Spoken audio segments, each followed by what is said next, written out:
Good afternoon, everyone. I thought about the quest for citizenship. It took me to my early childhood and housing. And I was raised in Vallejo and Benicia. And I grew up in the projects. And during that time in my life, I didn't quite understand the significance of living in the projects. I just assumed that we lived in the projects because my mother and father didn't have a lot of money. And consequently, there were a lot of other people in the same situation. They simply did not have enough money to afford a lifestyle beyond the projects. Little did I know that was by design.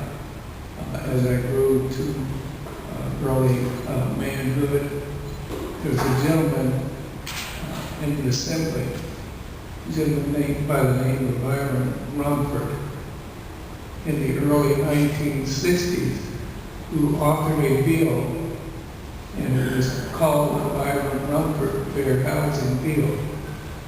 And that passed, I think I might have been 2021 at that time.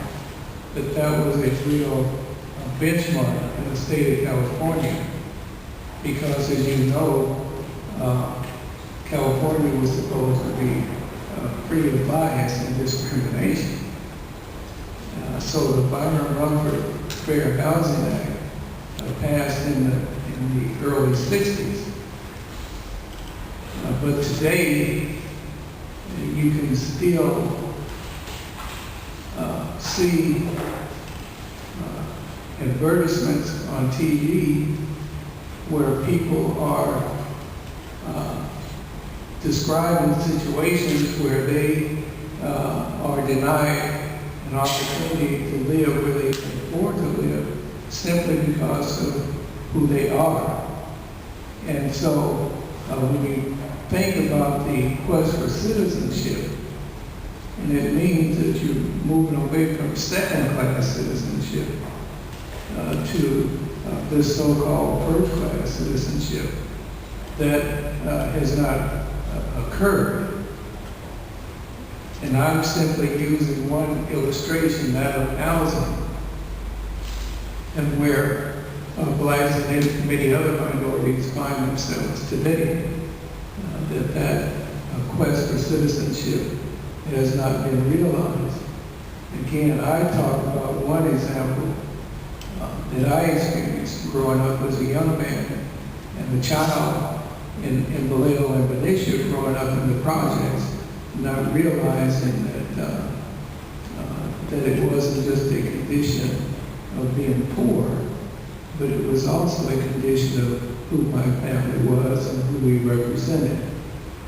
So as we talk today about this quest for citizenship, and have we arrived, and what evidence is there to indicate there is progress? I'm no longer in the projects.